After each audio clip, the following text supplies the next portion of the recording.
So just over time, I just started getting like more fed up with like being the innocent girl and like being different than everyone.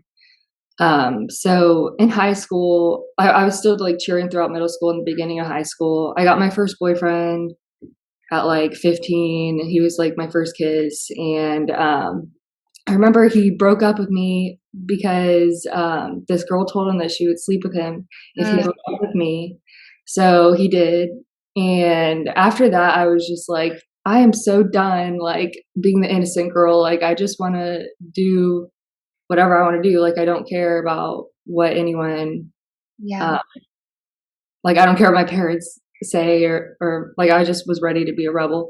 So I started hanging out with the emo kids, I guess, like the kids that didn't never really like know Christ and just always kind of like lived in the dark, which is, I mean, God bless them. Like, it's not their fault.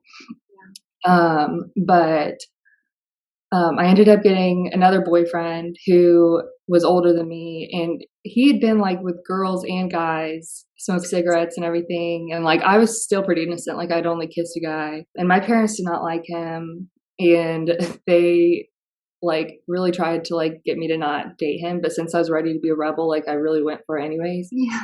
And like, he ended up taking my virginity.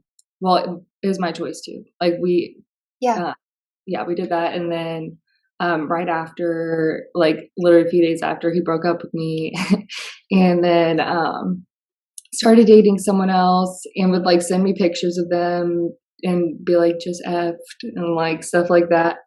Yeah. And he would like text me at school saying like it cringes that we're in the same hallway and everything. And it was just crazy because like I never even did anything to him. Like, Oh, um, and obviously, like, my parents were right, but, like, it didn't make me go back to being innocent or anything like that. Like, I was just, like, yeah. more wanting to be a rebel because he, like, I guess, left for, like, someone who knew more than me. Yeah. Yeah. Um, I kind of had the same mentality, so I understand what you're saying.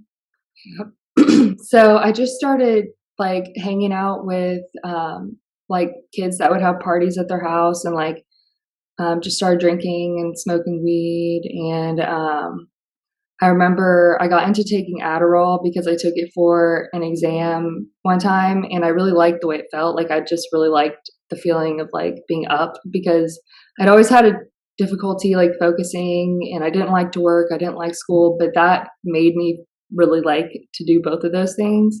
So I just started taking that all the time. And like anytime I would drink at my friend's house, like I'd get the most drunk out of all of them. Like, I'd just drink so much that I would like start trying to like sleep with people. And I would like normally be the first one to black out. But like after doing that for a while, I ended up well, I was just doing that all the time and like I started sleeping around with like a lot of people. Like, there was no more innocent Traylon at all. And then I ended up getting another job and I was introduced to cocaine. And I started taking that like all the time, like spending my money on it. Yeah. And I remember like after months of like just wanting it, like doing it every single day, I started like feeling really crazy. Like, every time I come down from it, I would literally like have a major temper tantrum. Mhm. So I just knew that it was like gonna destroy my life if I kept doing it. So I just like cut it off like cold turkey.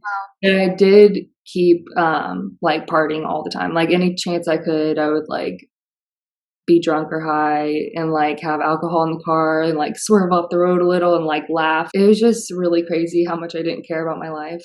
During all this, I got really into watching like Witches of East End and like the Vampire Diaries. And I was really drawn to like the witchy like part of it and was like, this has to be real. Like, I have to have powers. Like, I'm gonna figure out how I can have powers. Like, I was just always wanting to know how I could make that happen.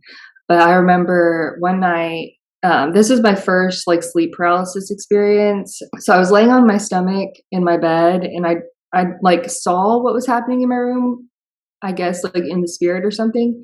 But I had this tapestry covering my bed or covering like the area where my bed was from the rest of my room. And I remember like a gush of wind, like, blowing it to the side, and then a spirit came and, like, laid on my back and was, like, whispering to me, like, saying, "This is your final warning," or something like that, and, like, all I could think to say was Jesus, so, like, I was trying really hard to say it, like, I was like, "Jesus," and, like, I got it out, and, like, I got the word out, and it left, um, and then the next day, I was talking to my parents, and my dad had the same sleep paralysis experience that night, Wow. but he was facing up so, like, he could see them, and, like, they were, like, pushing down on his chest or something like that. But after that, like, I still didn't give my life to Christ or anything like that, which I should have, but I just never knew that the importance of, like, having a relationship, and I think the reason that I never